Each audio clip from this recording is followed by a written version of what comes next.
Welcome back to the KIX 96.5 Morning Show. We love featuring independent artists on the show, and today we're chatting with Texas singer-songwriter Sandee June.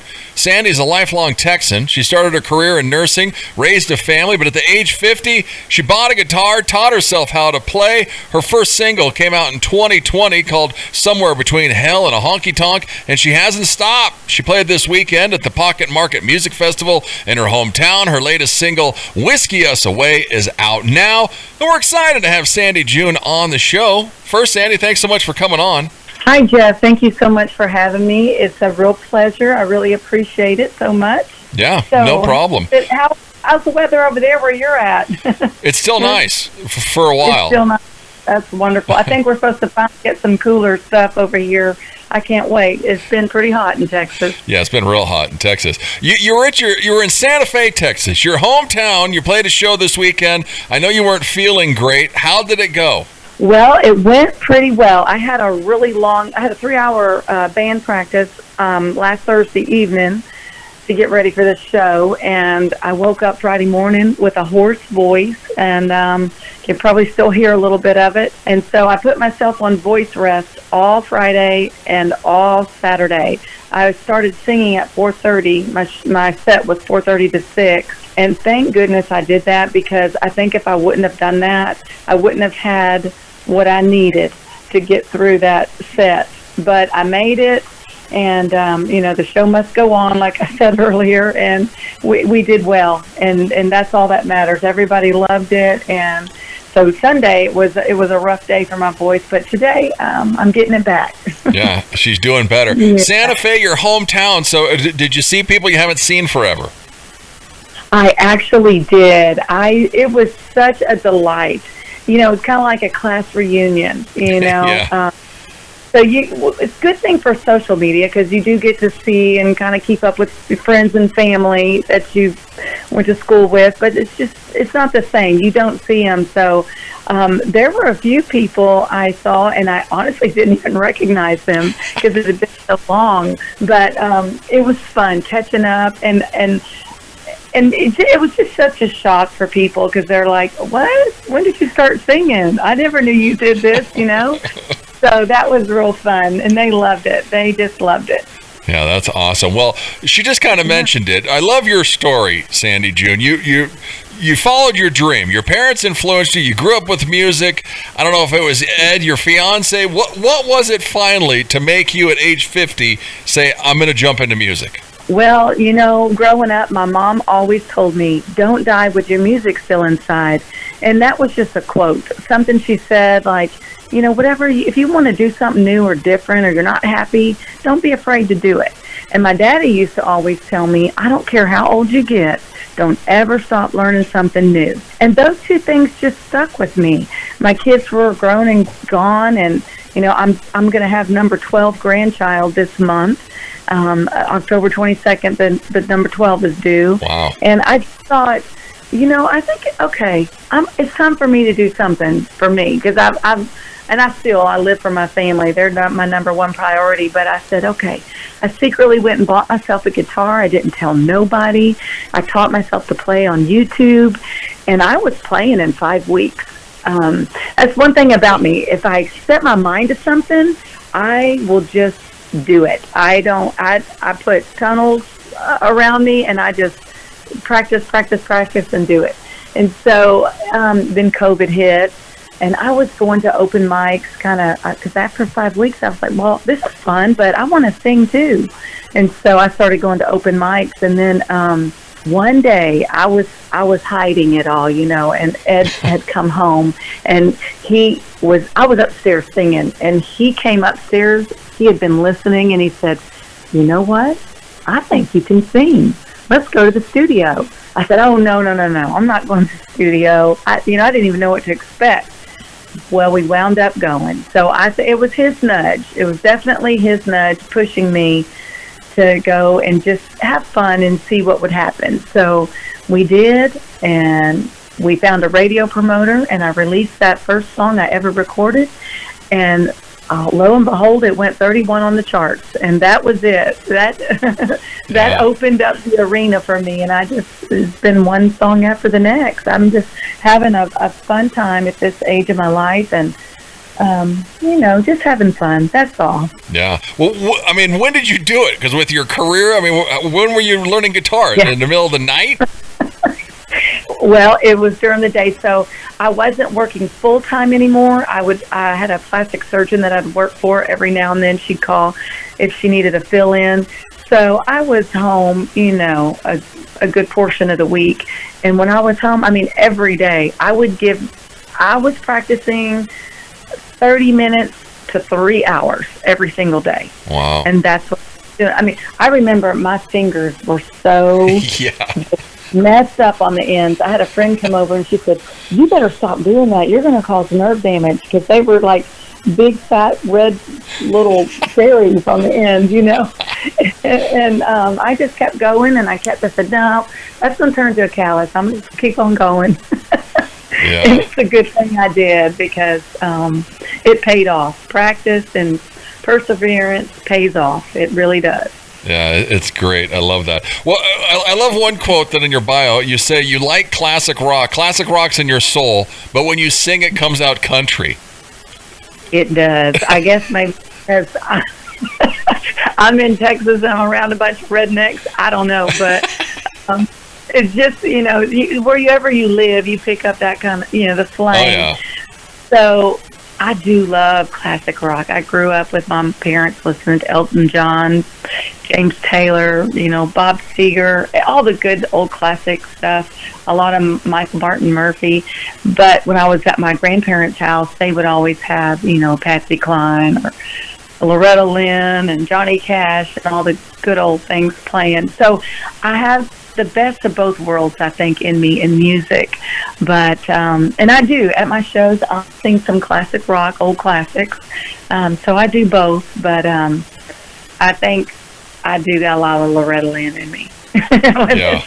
With some of my songs, I can bring out the twang.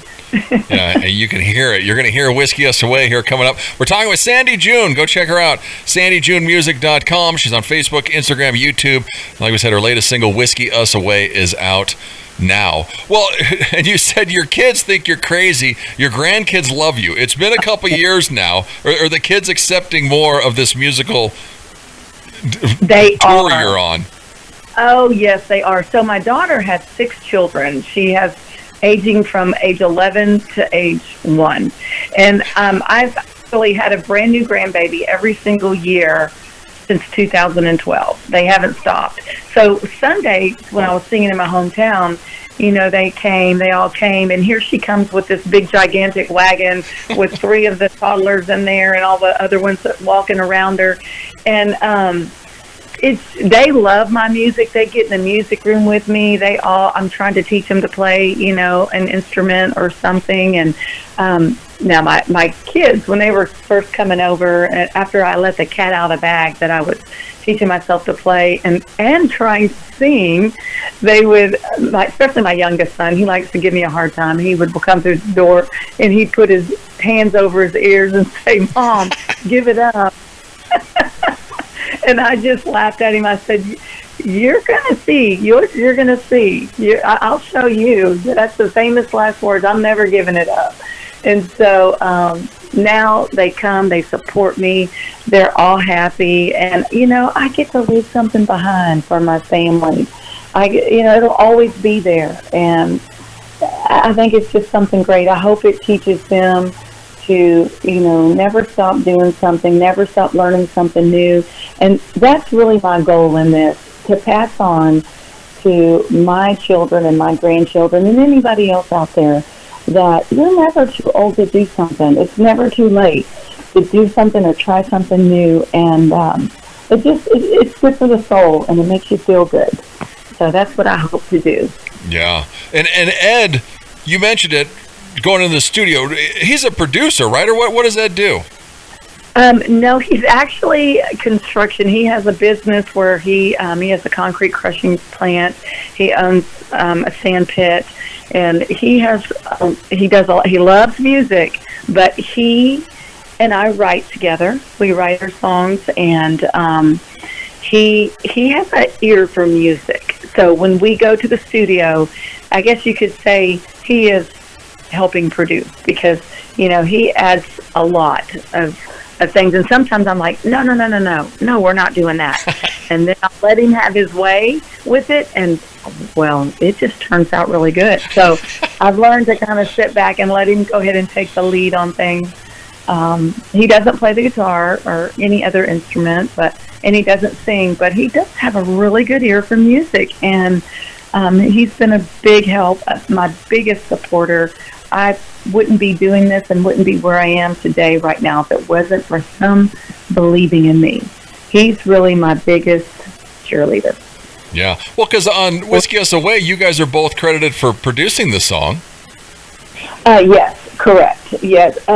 Now, a good friend of mine wrote the song, and she kept, the year prior, she kept sending me music, and it's gotta touch me. It's gotta move me in some kind of a way. Or I just can't sing it. It won't show in my singing that it's a great song. I guess I could say, but she sent me that. She said, "Okay, if this doesn't work for you, I give up." And I loved the song when I heard it, and I thought a lot of people will relate to this, and it's something. It's just moving, and so we did. We in producing wise, like instrument wise, we did all that. So yes. Yeah. Whiskey Us Away. We'll talk about the song, because it's about relationships, about drinking. Tell us a little bit about the song. It is. It's and I left it to where it could be a man or a woman. Having the problem, but sometimes it's a song from the person's perspective of what they're going through. They want to help. They want to try to save their relationship. They want to do all that they can, and they're trying to be heard. And it's hard when the other person is in that moment and they're caught up in the drinking and whatever their addiction may be, or whatever they may be going through mentally. So it's from the perception of the other person, how they feel, and how they don't want to let go, and no matter what, they're going to keep trying, but they're not going to live a lie. So I really liked it. I really loved the lyrics, and it was very touching for me. And I think every person has something in their family or in their family line that can relate to this. Oh yeah. And so it did. I do. I have something in my family line that this song really touched me. So that's why I chose it to sing, and I hope it other people can relate to it as well. I'm sure they can. Yeah. Whiskey Us Away. You're going to hear it here in just a second. But now, Sandee June, you got to tell us. You're a very good-looking lady. How do you do it? You're mom of 4. You look great. How are you staying in shape? What are you doing? Thank you so very much. I have always taken pride in health and wellness. Being a registered nurse, that's obviously one of my priorities. I love, every morning I get up, I take a 2-mile walk. I take pride in what I eat. I don't eat anything junky or trashy. I really do I eat a lot of organic foods. I eat a lot of fruits and vegetables. And I just try to do the best for my body. I really read the ingredients of what I'm putting in my body. And I cheat every now and then. But I will tell you this, my favorite snack, if I'm going to have a cheap snack, I love dark chocolate. And I'll make my own popcorn. I don't use microwave popcorn and that stuff because it's got some bad stuff in it. But I'll make my own popcorn. I drizzle it with coconut oil and add some sea salt. So you can still have good stuff, just making healthier choices with it. So yeah. I think it's that. I try to drink a lot of water. I try to exfoliate my skin twice a day, morning and night. I just try to take really good care of my skin and from the inside out. And That's all I can say. It must be working. It's working. Yeah. Thank you for the compliment. Thank you. Yeah, I'm going to go walk 2 miles right now because. No, they say if you walk 30 minutes 3 times a week, it'll add 2 years to your life, and the more you do it, it's even better. So. Oh, yeah, definitely. See, she's a registered nurse. Listen to her. She's not... That's right. That's a whole nother topic we could talk on. I could go on and on about that. I love health and wellness. Yeah. Well, you've been doing singles. What's coming down the pipe? Do we know what's happening? I have a few other singles that they're already ready and locked and loaded, but I don't know which one it's going to be yet. I don't know which one it's going to be. I'm looking for something. I want to add some spice in it. I mean, I do love a lot of, somewhere between Hell and a Honky Tonk, and then there's Whiskey Us Away. I want to show a fun side of me. So that's probably going to be coming out for my next single, something fun. Nice. Keep following her. A lot more to come. She's just getting started. SandeeJuneMusic.com. She's on Facebook, Instagram. Go to YouTube and check out the rest of her stuff. Here is her latest single, Whiskey Us Away. Sandee June, thanks so much for coming on. Thank you so much, Jeff, for having me. I appreciate it. It's KIX 96.5.